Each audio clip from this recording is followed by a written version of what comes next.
بسم الله الرحمن الرحيم. الحمد لله رب العالمين والعاقبة للمتقين والصلاة والسلام على رسولنا محمد وعلى آله وصحبه أجمعين. أما بعد، السلام عليكم ورحمة الله وبركاته.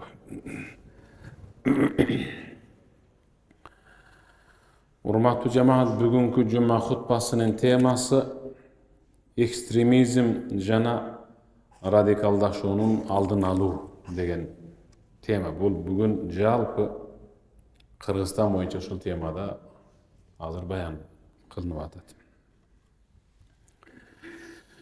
Мен бул теманын ордуна түшүнүктүү болсун үчүн, адам кичине бир ойлонуш үчүн башка аталыш менен чыккым келип атат.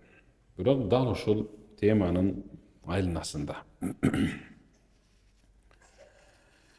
Кээде элге түшүндүрүш үчүн аяттагы, хадистеги сөздү аталышын өзгөртпөй айтууга туура келет. Которбой, ошол уңгуну өзү боюнча, ошол сөздү өзү боюнча алып келүүгө туура келет.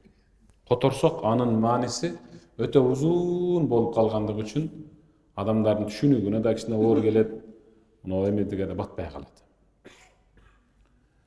Ал мындай: ким муахидти өлтүрсө, ал бейишке кирмек турсун, бейиштин жытын да жыттабайт деген тема. Азыркы мен айтып жаткан бул теманы түшүнүш үчүн сабакка жакшылап кулак салың.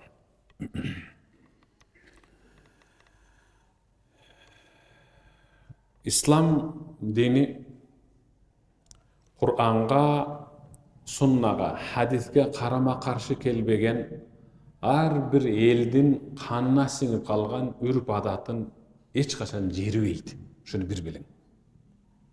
Кур'анга, суннага карама каршы келбеген, канына сиңип калган үрп адаттар бар. Мисалы, ширкке жакындабайт, Кур'анды тилдебейт, исламды жерибейт, суннаны мыскылдабайт. Ушундай бир үрп адаттар бар да бизде жакшынакай. Ислам дин аны кайра кубаттап колдойт. Ислам дин ден соолукка эң мыкты кам көргөн, акылды курчуткан, жалпы адамзаттын байлыгына көз артпаган, абийирин төгүп чачпай, өтө этияттап, кадырлап, барктап сыйлаган дин. Керек болсо, ислам дини кимдир бирөөнүн акысы болуп эсептелген тиш чукурду дагы анын уруксатсыз алганды арам деген дин. Ислам дини ушундай дин. Эч качан бирөөнүн укугун тебелебейт, шагын сындырбайт, бирөөнүн мүлкүнө андан уруксатсыз кол салбайт, көздү артпайт. Керек болсо, тиш чукурун да ала албайт. Пайгамбарыбыз Мухаммад саллаллаху алейхи ва саллам эң акыркы хадж, пайгамбар өзү бир жолу хадж кылган. Эң акыркы дегени ошол өмүрүнүн аягында жасалгандыгы үчүн эң акыркы дейт. Пайгамбар өзү бир жолу хадж кылган. Ошол хаджда Арафат тоосунда, мына азыркы биздин өлкөдөн хаджга жөнөп аткандар буюрса, Курбан бүгүн Дулкааданын 29-у буюрса, 28-и. Жаңырган айдын 9-күндө Арафат тоодо болушат. Ал фарз ошол жерде туруш, ибадат кылыш. Дал ошол Арафатта турганда пайгамбар ушул сөздү айткан. Эми угуп туруң. Пайгамбар коштошуу ажылык ибадатынын Арафатта турганда ушул сөзүн айткан. Инна димаакум, бири-бириңерге болгон силердин каныңар, амвалакум, байлыгыңар жана мүлкүңөр, капиталдасмияңар, ва а'радакум, абириңер, алейкум харам, ар бириңерге харам тыюу салынган деди. Эч качан эч ким кимдир бирөөнүн байлыгына, капиталына Қол сала албайды, қол ұзата албайды, қан төге албайды, рұқсатсыз, абирін бұлғай албайды. Харам, харам деді, тыю салынды. Кахурмати яумиким хаза, фи баладикум хаза, фи шахрикум хаза деп пайғамбар Арафатта тұрып айтты. Мынауыл ұйық тыю салынған құрбан айтта, тыю салынған шаарда, тыю салынған күндө бүдөй емі ушул айтылған үч нерсе силерге тыю салынды деді. Тыю салынған дегені бұл Зулқада, Зулхиджа, Мухаррам, Рajab деген 4 ай бар. Эч качан мында бейчеки бирөөнүн мынтип бир нерсесин деп черткенге укугубуз жок. Мында черткенге укугубуз жок да. Ушундай бир нерсе чертип койдукпу, өтө чоң зулум кылганын күнөөсүн алабыз. Эмнеге ушундай кылды десе, инсанды Аллах тарбиялаш үчүн. Бирөөнүн чаңын мынтип черткенге укугу жок болгондон кийин анын мурдуна же башына ура албайсың да. Ошон үчүн пайгамбарыбыз Зулхиджа Курбан айт, ажылык айы киргенде Арафатта туруп, тыюу салынган муновул айда, тыюу салынган муновул шаарда Меккеде туруп, тыюу салынган муновул күндө айтам, абириңер, каныңар, байлыгыңар бири-бириңерге тыюу салынган. Эч качан эч ким муну бузуп кире албайт деди. Карабайсызбы? Ислам дин ушундай дин.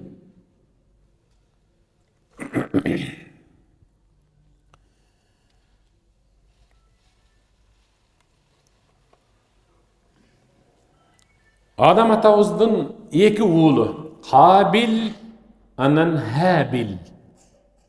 Кабил жарык мынау дүниеде бойуна бүтүп Хавва энебиздин бул дүниеде төрөлгөн. Хабил жаннатта бойуна бүтүп жерге түшкөндөн кийин төрөлгөн. Хабил өтө мындай мүнөзү мыкты, кичипейил инсан болгондугу үчүн атасына ушунчалык жакын эле. Кабил менен Иклима деген кыз төрөлгөн, бир карындан эгиз. Хабил менен Леюда деген кыз төрөлгөн. Алар 5те бүткөн. Аллах Таалам Адам атабызга бир карындан түшкөн эгиздерди биринчисин экинчисине алмаштырып үйлөнүүгө уруксат берген. Тукумду көбөйтүш үчүн урпакты. Ошондо Кабил жок. Мен өзүмдүн мынабыл бир карындан түшкөн өзүмдүн шеригиме үйлөнөм деп текеберденген, баш ийбей койгон. Анан вакыт өтүп, Аллах Таала буйруп Адам атабызга, балдарыңа буйруп курбандык кылсын деп анан өкөтөн курбандык кылганда, анан Хабилдин курбандыгын от күйгүзүп жеген. Ал учурда кимдин курбандыгы кабыл болушун билгиси келсе, карап турса от келип туруп күйгүзүп куйкалап койсо, ошонун курбандыгы кабыл болду деп эсептелген. Хабилдин курбандыгын Аллах Таалам от менен күйгүзүп жок кылып койгон. Кабил кызганычтан улам, анан Хабил бир тууганын аркасына келип таш менен кара кушка уруп өлтүрүп койгон. Кызганычтан улам, көрө бастыктан улам. Менин курбандыгым кабыл болбой калды. Ушул жерде сен менден өтүп кеттиң деп уруп өлтүрүп койгон. Ошондо башын чеңгелдеп, буну каяка бекитсем экен, не кылсам экен деп турганда, Аллах Таалам кара карганы жөнөтүп, бир өлүп турган карганы тумшугу менен жерди чукуп туруп, баягы карганы акырын алып келип туруп чуңкурга коюп туруп, анан топурак менен көмүп үйрөткөн. Ушундай кылып көмүп кой деп. Ошондо анан кийин башын мыжыгып, өкүнүп, бир тууганымды каргачалыкта көмгөнгө жарабай калдым, ушунчалык акмакмынбы деп анан ошондо өкүнгөн. Мен бул окуяны айтпасам, азыр айтыла турган аят түшүнүксүз болуп калбас үчүн ушу кичине баш бактым тарыхка. Dastorqon surəsinin 32-ci ayətində Allah Teala şunda ayət düşür. Estağfurullah billah. Min ecli zalik ketebna ala bani İsrail ennehu men qatala nefsen bi gayri nefsin ev fesadin fil ard fekannama qatala nefse cemi'a ve men ahyaha fekannama ahyan nase cemi'a sadaqallahul azim. Oşol sebepten Kabil Habil'di жазықсыз көре албастықтан өлтіріп қойып, ал Kabil Habil'di өлтірбесе, мына дүниеде бір-бірін өлтіру жоқ эле деп атат. Өлім, анан өлтіру деген нәрсені билбейт элек да.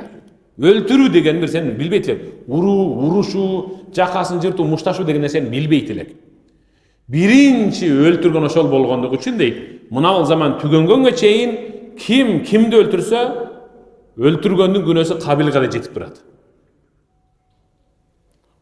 Ошон үчүн пайгамбар айткандай, ким бир жаман жолду баштап койсо, аны ким улантып кетсе, ошолордун күнөөсүнөн мынага да биринчи баштаганга үлүш жетип турат.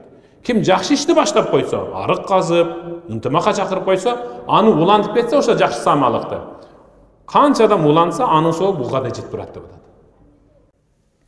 Ошол Кабил Хабилди өлтүрүп койгондугу үчүн, өлтүрүүнү жол кылып, элге баштап берип койгондугу үчүн Аллах Таала айтып жатат. Мен Исраил коомуна, Исраил коому деген ошол учурдагы Исраил коому адашкан коом. Бул аят баарыбызга бирдей, бир Исраил коомуна эмес.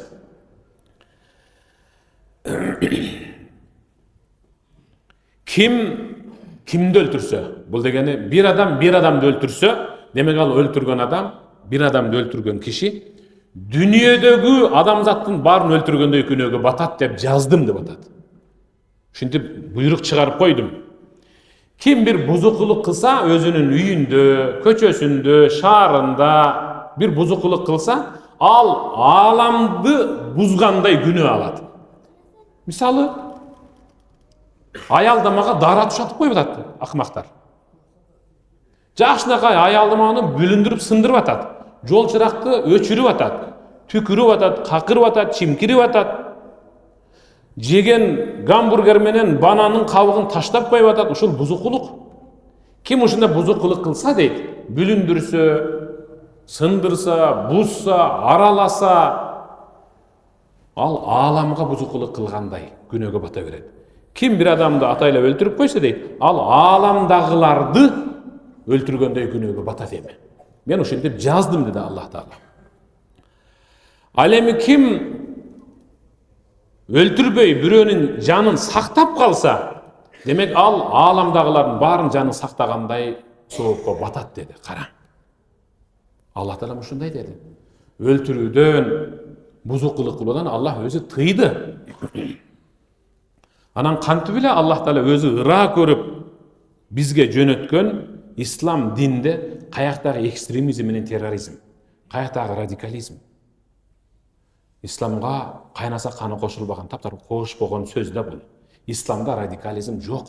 А радикализмде, экстремизмде, террористте өзү дин жок, ушуну бир билгиле. Террористте өзү ыйман жок, ушуну бир билгиле. Ислам дини мусулмандардын канын төкпөй, байлыгын сактап, абийирин жыртпаган сыяктуу эле башка дин өкүлдөрүнүн дагы канын төккөнгө таптакыр тыюу салат. Керек болсо, кафир өлкөлөрдөн келген элчилерге дагы сый урмат менен мамиле кылып, алардын балдары менен аялдарына бейпил тынч жашоо сунуштайт. Пайгамбарыбыз Мухаммад саллаллаху алейхи ва саллям мындай деди: "Мен катала муахидан лам ярих раихатал жанна", садака Расулуллах. Ким мусулмандар жашаган өлкөдө жашап,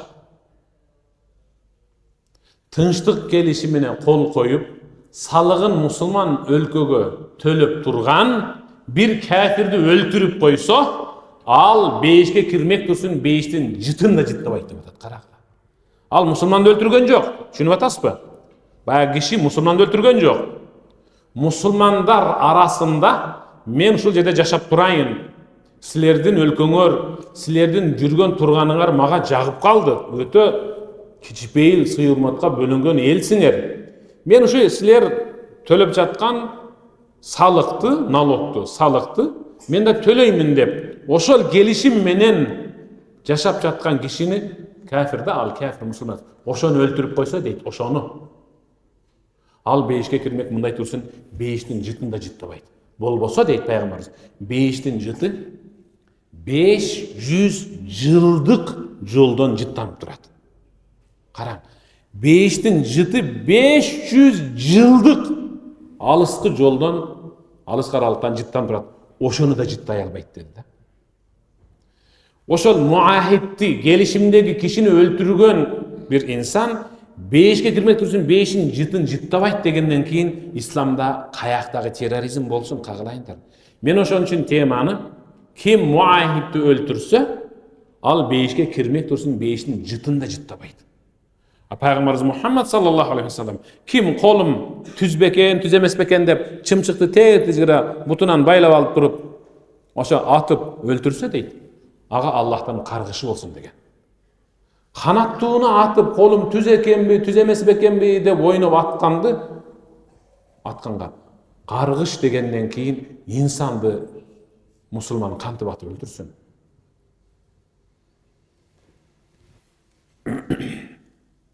Эки кафир өлкө согушуп атат. Бирок эч качан аларда оздорунан бири-бирин террористке акт деген сөздөр алынбай атат азыр. Бул атайын жасалмаланып мусулмандарга коюлган доомат. Терроризм деген. Ошон үчүн пайгамбарыбыз Мухаммад саллаллаху алейхи вассалам "Мен хаража аля уммати ядриб бирраха ва фажираха ва ла яфи лиди ахдин ахда фалайса минни ва ласту минху" садака Расулуллах.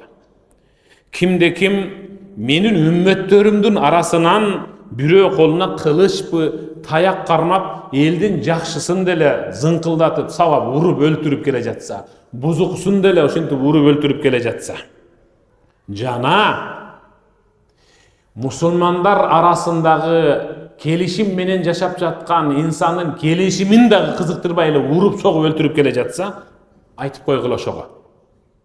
Ал менден эмес, мен андан эмесмин. Ал менин үммөтүм эмес деди. Мени кыяматта пайгамбар деп мага келбесин деп атканы. Карагыла. Мусулмандар арасындагы кафирди да өлтүрүп келе жатса, айтып койгула деп атат.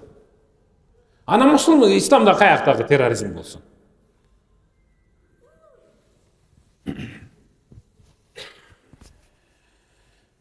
Аллах.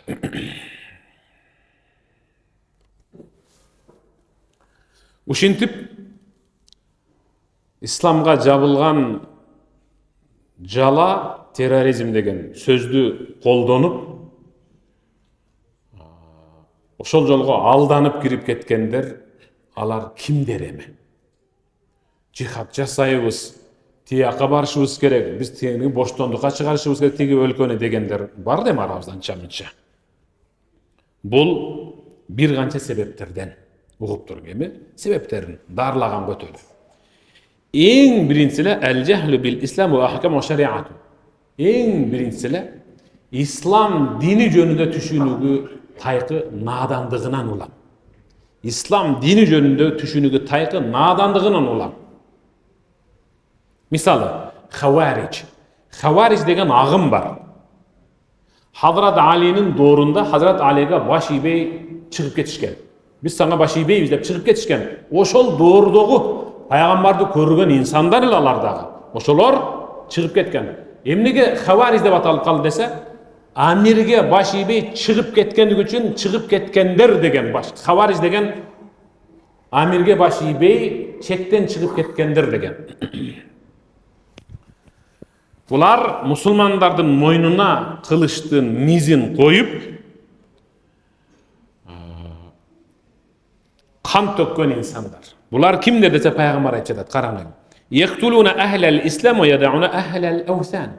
Бутпарастарга тын жашоо ыроолоп, мусулмандардын канын төккөндөр ушулар хавариждер. Алар жанын жебеси мынтип тартып туруп атканда шу деп эле чыгып кеткендей, ислам динден не багыла ошентип чыгып кеткен, аларды мусулман дебегиле деп атат. Хавариждер жөнүндө байкап калсаңар, анын хавариж экенин билип калсаң, аны мусулман экенсиң деп ага сый-урмат көрсөтпөй эле кой. Анын аркасынан намаз окуп албагын. Ал ислам дининден чыгып кеткен, ал иман эмес. Жанын жебесин ушундай тартып бир кийикти атканда ушунча аңчы өтө катуу тартат го. Жанын жебеси көз ачканча шу деп учуп чыгып кеткендей, алар динден ошондой эле чыгып кеткен деп атат. Алар Куран окушат. Алардын окуган Куран алданып калба. Намаз окушат, орозо тутушат. Бирок алар ислам динди башка мааниде түшүнүп алган. Башка мааниде түшүнүп алган. Кандай десе, надандыгы менен. Надан инсан өзүнүн надандыгына жараша түшүнөт экен.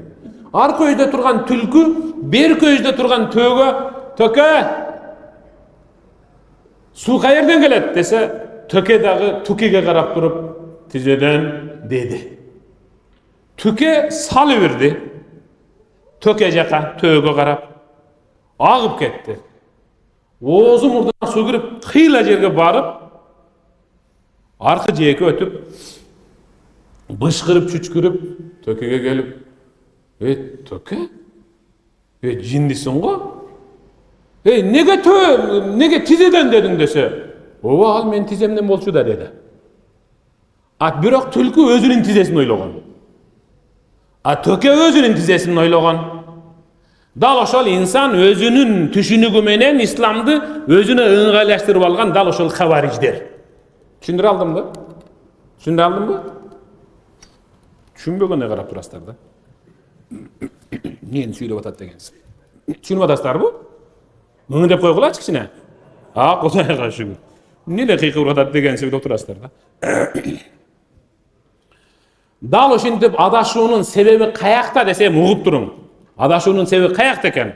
Ал-интимау лил-ахзаби далла. Адашкан партияларга мүчө болуп кетүү ушул радикализмди колдоо болуп эсептелет, Кудай сактасын. Мындай жаштар кимдер десе, алар чектен ашкан фанаттар. Чектен ашкан фанаттар өзүнүн жашап жаткан өлкөсүн тоготпостон башка өлкөнү башбаанек тутуп, ошол жака барып биз жихад жарыялашыбыз керек деген анча-мынча надандар бар. Фанаттар. Дагы бир себеби, адашкан партиялардын чыгарган брошюркалар, кичинекей китепчелерин, андагы азгырк жазууларды окуп алуу менен, анан баягындай өзүнчө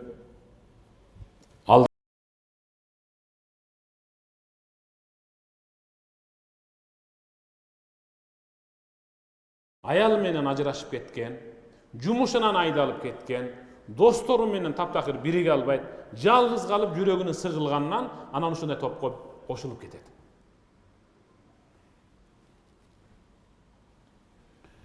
Дагы бир себеби, өзү жашап турган өлкөдөгү кадыр бактуу устаздарды мыскылдап келе-келеп сүйлөгөн бир топко кошулуп кетет.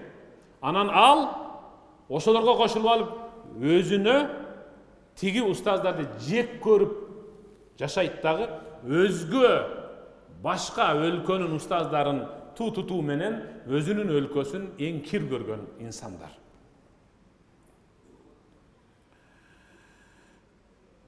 Кээде мындай жолго баруу кендирди кескен кедейчилик да себеп болот дейт.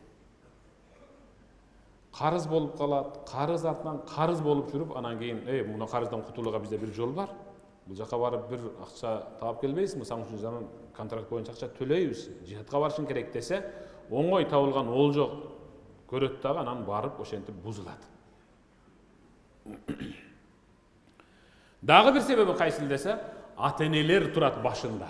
Эмнеге десе, балдарынын колундагы окуп жаткан китебин, улам көрүп жаткан телефонун текшербегендиги үчүн ата-энелер баласынын азгырылганына өздөрү себепчи болуп калат. Алар Facebook баракчасында бир нерсени басканда, анын аркасында дал ошол радикалдык топторду колдогон анча-мынча жарнамалар чыгып калышы ыктымал. Кудай сактасын. Өтө этият болуш керек. Өтө ар бир нерсени бир эмес 3 жолу окуп, кайра көрүп, анан бөлүшсө болобу, болбойбу? Эгерде дал ушундай радикал нерселер болсо, таптакыр көрбөй аны өчүрүп таштаганга аракет кылыш керек.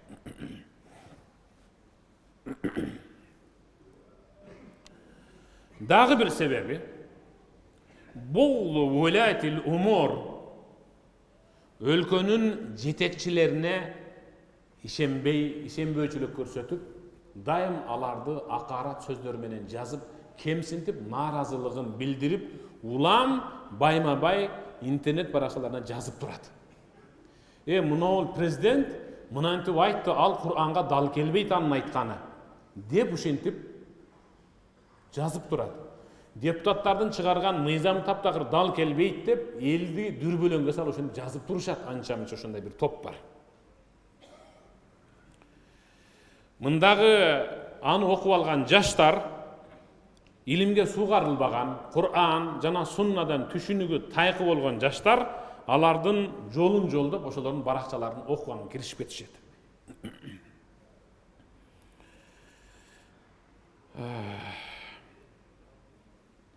Тынч жашап жаткан элге дүрбөлөң салып, куп болот деп баш ийүүгө чакырган пайгамбарыбыз Мухаммад саллаллаху алейхи вассаламдын хадисин унутта калтырат. Болбосо пайгамбарыбыз Мухаммад саллаллаху алейхи вассалам, эгерде силерге башы мейиздей болгон кара денелүү инсан жетекчи болду десе, сам'ан ва та'a, куп болот, баш ийдик, угабыз деп макулдугуңарды бергиле, каршы чыкпагыла деди. Башы мейиздей дегени, эми кантип түшүндүрсөм, башы мейиздей.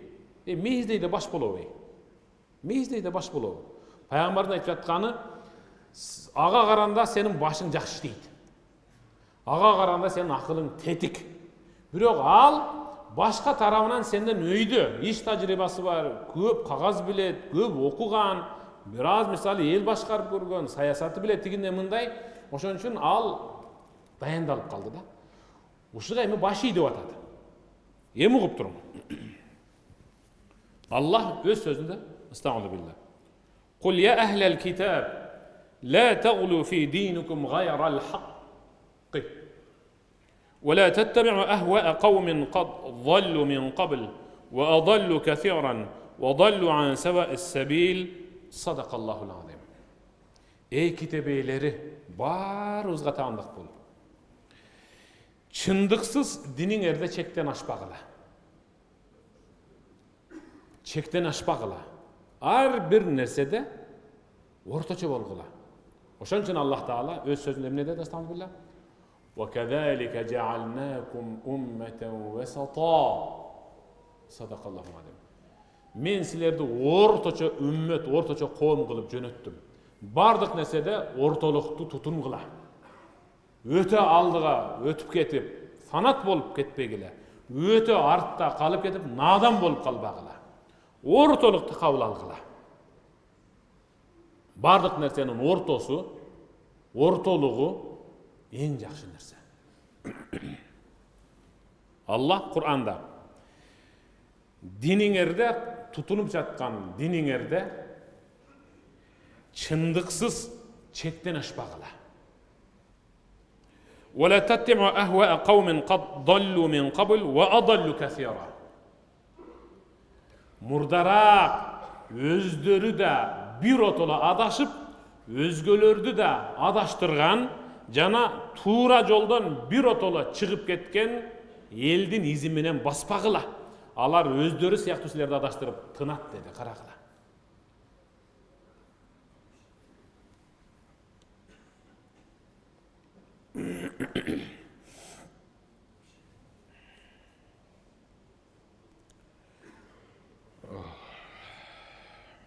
Чектен ашуу ал кандай? Пайгамбарыбыз Мухаммад саллаллаху алейхи вассалам иякум вал гулу фид-дин. Ислам динде жашап туруп чектен ашуудан абайлагыла. Өтө сак бол. Fa innama ahlaka man kana qablakum al-ghulu fid-din. Анығында силерге чейинки доордо жашаган адамдарды токум курут кылып жок кылган нерсе, алар өздөрү тутунуп келе жаткан динде чектен ашып кеткендиги үчүн болгон. Мисалы пайгамбарыбыз Мухаммад саллаллаху алейхи вассалам үйünde жоқ болған учурда bir qancha sahabalar kelip eşitті qıldatты. Ayşe enemiz kim bul dedi. Alar biz peygamberga bir qancha suralar menen keldi gele dedi. Rasulullah sırtta ele. Alar te alıska oturup Ayşe enemizge mıntып atat. Rasulullah sallallahu aleyhi ve sellem'den ibadatı jönündө suraylı dedi gele dedi. Ayşe enemiz aytты. Rasulullah sallallahu aleyhi ve sellem uşundu. İbadat kılat kadimkidey ele. Tünü tahajjudga turat. Кейде озун ачат. Кейде орозо тутат. Бар нуккандан кийин баягы сахабалар айтты. Болду мен ант иштим, өмүр бою үйленбөй өтөм dedi. Бирөөсү айтты, болду dedi. Болду мен түшүнүп калдым. Эми өмүр бою мен оозумду ачпай орозо оозу менен өлөм dedi. Бирөөсү айтты, болду dedi. Мен түндү эми өмүрүмдүн аягына чейин tahajjud менен таң аттырам dedi. Ошентип атканда пайгамбар келип калды. Эмне жөнүндө сүйлөшүп атасыңар? Биз ушентик dedi. Пайгамбар эмне dedi? Эмнеге чектен ашасыңар? Мен пайгамбармын да силерге караганда Аллах тараптан тандалып эң мыкты деп тандалганмын. Аллах таала мага уруксат берди. Түнү турам, куптан окуйм силер менен, келип кыңкайып жатам, эс алам бир аз. Түндүн 3төн 1 бөлүгүнө жакындап калганда турам, tahajjudumду окуйм, кичине салып багымды атка чыгам. Түнү бир аз уктайм. Нафил дүйшөмбү, бейшембү күндөрү орозо тутам. Ар айдын ак түндөрүндө башында, ортосунда 3, аягында 3 түндөн 1 айды 9 күн орозо тутам. Оозум ачам калган күндөрдө. А бирок толук тутканым орозо, ыйык Рамазан айы. Үйлөнөм, бирөө айтты. Ошол сахабалар мен үйлөнбөй өтөм деди да. Пайгамбар айтты, мен үйлөнүп атпайм, мынеке аялдарым бар, мынеке мына аялдарым бар. Чектен ашпагыла dedi. Чектен ашу ушундай. Ушинтип ал адашат, оңолбойт, ал адашып кетет. Ошон үчүн Пайгамбарыбыз Мухаммад саллаллаху алейхи ва саллям мындай деп атат.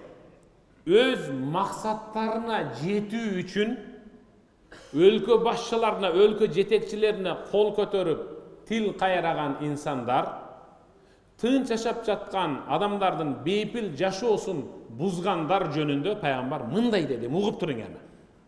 Эмне деди экен? Пайгамбарыбыз: "Мен атакум ва амрукум жами'ун ала рajulin wahid. فأراد أن يفرق جماعتكم فاضربوه عنق كائنا من كان صدق رسول الله." Силер жашап жаткан аймакта, өлкөдө, шаарда, аймакта бирөө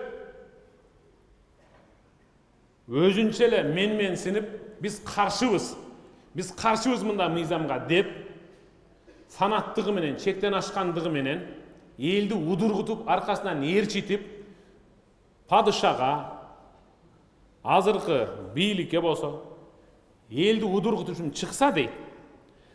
Тынч ынтымакта жашаган элдин ынтымагын бузганга жегжаат кылып, тияк, бияктык, түндүк, түштүк, батыш, чыгыш деп ушинтип бузганга аракет кылса, жана ушул аракетти билип калсаңар дейт. Фадрибуху унука. Анын кармагыла дагы каина ман кан. Ал ким болгонуна карабай туруп, мойнун толгоп тык этип адем берип койгула деди. Адем берип койгула. Нормально деп атат да. Мен мындай кагаз көрөп сүйлөтөм да. Зынт этип кой деген түшүнүк да бул. Мен окшоштура албай атам, азыр окшоштургандар барбы? Ударды чакыткандар бар мында туруп. Ошентип бир тарбиялап кой деп атат. Анткени тынч жашап жатасың сен. Бир кумалак, бир карын майды чиритип, бешиктеги бала ыңалап жетим калып атат.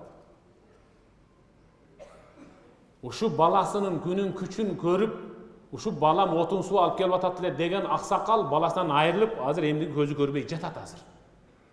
Ушинтип жүрө берип, өнүгүүдөн артта калдык деген түшүнүк да. Ушул чектен ашу канча адамды ыйлатты. Тияка Сирияга чыгып кетип, тияка чыгып кетип жихад кылабыз деген бүт аңкоолор бүгүн эми өкүнүп атат. Бекер келип биз деп. Мынеке Кыргызстандай күнөштүү тынч өлкө барбы азыр? Азыр тынчтык деген сөздү Палестина же Украинага барса, ошолор айтып берет бизге. Сочинение кылып, общий тетрадты баштан аяга толтуруп жазып берет. Биз тынчтык деген сөздү биле элекпиз али. Тынчтыктын кадырына жетпей атабыз. Анткени биз тынчтыкта жашап атабыз да.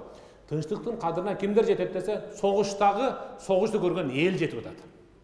Биз мына жетишибиз керек ушу тынчтыктын кадырына.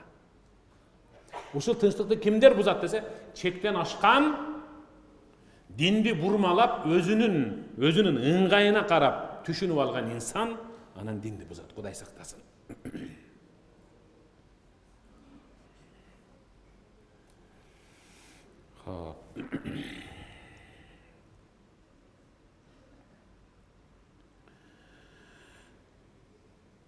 Muahid деген баягы мен сиздерге түшүндүрдүм эле. Muahid деген ал ким өзү? Muahid деген ал кафирлер жашаган мусулман эмес өлкөдөн келип, мусулман өлкөгө кирип, тынчтык издеп келип, тынчтык келишимине кол коюп, дал ушул мына шу мусулмандар берип жаткан салыкты мен да төлөймүн деп бийликке кат жазып, арыз жазып, алардан тынчтык кепилдигин алган бир кайры дин, мусулман эмес инсан. Пайгамбар ошол жөнүндө "Мен qatala muahidan min ahli daril harb yadkhul daral islam bi am Men qatala muahidan lam yarih raihatal janna." Kim muahiddi musulmanдар арасында жашап жаткан келишим, тынчтык келишимине макул болуп кол коюп салыгын мусулман өлкөсүнө төлөп жаткан кайры динди өлтүрүп койсо, ал бейишке кирмек турсун, бейиштин жытында жыттабайт.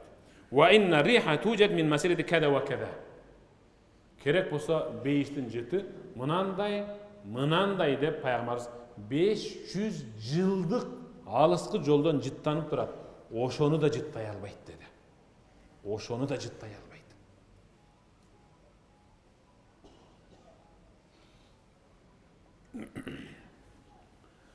Абдуллах ибн Умар, Хазрат Умардын уулу Абдулла жолдо келе жатканда бир торгойдун улам жерге уруп чапчып учуп атканын көрүп калды. Улам жерге өзүнүн канаты менен жерди чапчып атат. Кайра обого көтөрүлүп жатат. Кайра келип ойкуп кайкып жер чапчыйт. Абдуллах ибн Умар жолдо бара жаткан достор менен отургула деди. Отуруп турду. Торгой тынбай учуп атат. Акырын байкаса, ошол жерде уясы бар экен. Торгой эми билесиздер, коюн томоктун үстүнө уя салат. Ушундайбы? Торгой өтө бийикке салбайт. Торгой ылдыйга салат, жерге ошо коюн томоктун түбүнө же үстүнө уя сала коет. Абдуллах ибн Умар ары бери чуркап, тетиң жерде жашынып ойноп жаткан жаш балдарды көрө калды. Чуркап барып, ким бузду торгойдун уясын? Баары көздөрү жалдырап калды.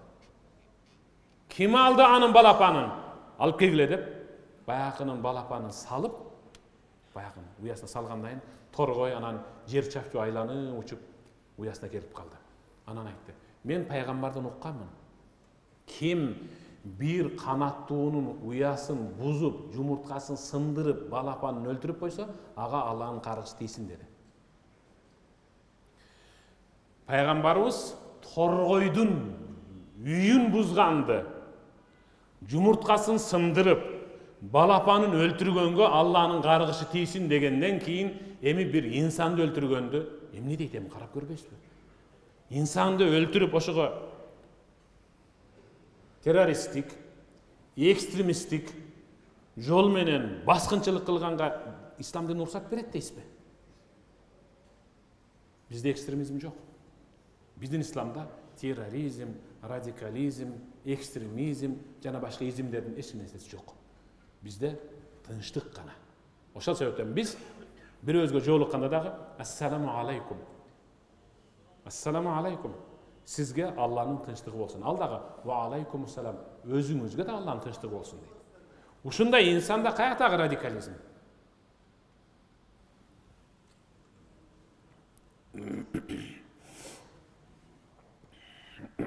Сөзүмдүн аягында Пайгамбарыбыз Мухаммад саллаллаху алейхи ва саллам Усама ибн Зайд, Аллах андан разы болсун. Усама ибн Зайдти жана бир-эки сахабаны кафирлердин кошунуна жөнөттү. Байкап келгиле. Алар эмне деген нерселерди план кылып атыптыр. Бир байкап келгиле деди. Тыңдап келгиле деди. Усам айтат. Бардык.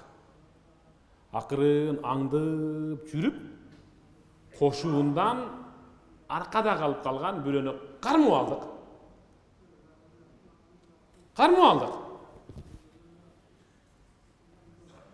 Анан ал колун көтөрүп, куралдарын жерге таштап, багындым деп коркуп ыйла берди. Менин жанымдагы досум дейт, Усама ибн Зайд сахаба. Болду, сага тынчтык беребиз. Болду, коркпо, дейди. А мен кылычым менен бир сай өлтүрүп койдум, дейт. Ошол учурда ал ла илаха иллаллах, ла илаха иллаллах, ла илаха иллаллах дей берди 2-3 жолу. Мен анын ла илаха иллаллах Мухаммад Расулуллах дегенде карабастан сай өлтүрүп койдум, дейт. Келдик Мадинага, пайгамбарга жолугуп, ага болгон окуяны айттык. Пайгамбар Aqataldahu ba'da an qala la ilaha illallah. La ilaha illallah degenden öldürdün bu. Emne degen şumduk. Akılın jayında elebi. La ilaha illallah degenden öldürdün bu. Dep Peygamber ulam үнүн бийик көтөрө берди.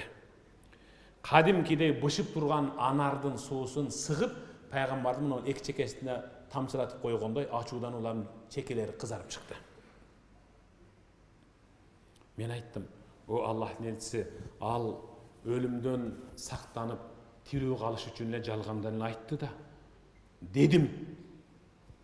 Peygamber açuu menen aşaqaqta an qalbi. Senemne anın korkkondan ulam aytkanın jana imanга kelip aytkanın ayırmalay turgan şunçalık çekке jetip kaldın be. Je jürөгүн açıp turup görüp turup, korkkondan aytıp atsın da dep bilip koydun bu jürөгүn açıp. Ем угуп тур, кагылайын, Усама угуп тур. Kayfa tasna ya Usama bi la ilaha illallah iza ja'at hajik yawm al-qiyamah. Ем угуп тур dedi. Ем угуп тур. Kıyamatta oşol kişinin la ilaha illallah degen sözünün özü saga Allah'tın aldında arızlanıp men aytılıp atkanda da oşunu öldürüp koyup arızlanıp kelse emne kılasın dedi. Karagıla. Saga al kişi emez, la ilahe illallah özü arızdanıp kelse emne kılasın emi dedi. Karaysın arba. Bolboso İslamga kiriş üçün eki musulman mына жерде туруш керек. Mына жердеги bir Ivanды alıp kelip turup, oşol eki kişinin kübölügünde musulman kılışыбыз керек. Sizler ökөң musulmansыңар, oşo ökөңөрдүn kübölügүңөрдүн aslında la ilahe illallah deyiptir. Oşo kübölük katары, anı musulman katары kabul alıp koyup ölbey berген, nege öldürdün dedi. Gördünüz mü? Nege öldürdün? Bolboso alar özü Madinaga kol salabız degen karşı kafir koşuğunun bir jokeri. Peygamber nege öldürdün anı dep atat, kakılayınlar. Andırtan İslamda taptakır terrorizm yok. Ekstremizm de yok. Eğer bola turgan bolsa, alar çekten aşkan, İslamdı taptakır düşünbögön, özlerinin ыңгайына karata düşünüp algan havarejlerden tobu dep düşüngüle. Ayatlarga sadaqallahul azim, hadisке sadaqa rasuluhul kerim. Amin. Allahumma innaka afuwun kerimun tuhibbul afwa fa'fu anna ya rahimu bi rahmetika ya erhamer rahim. Allahu ekber.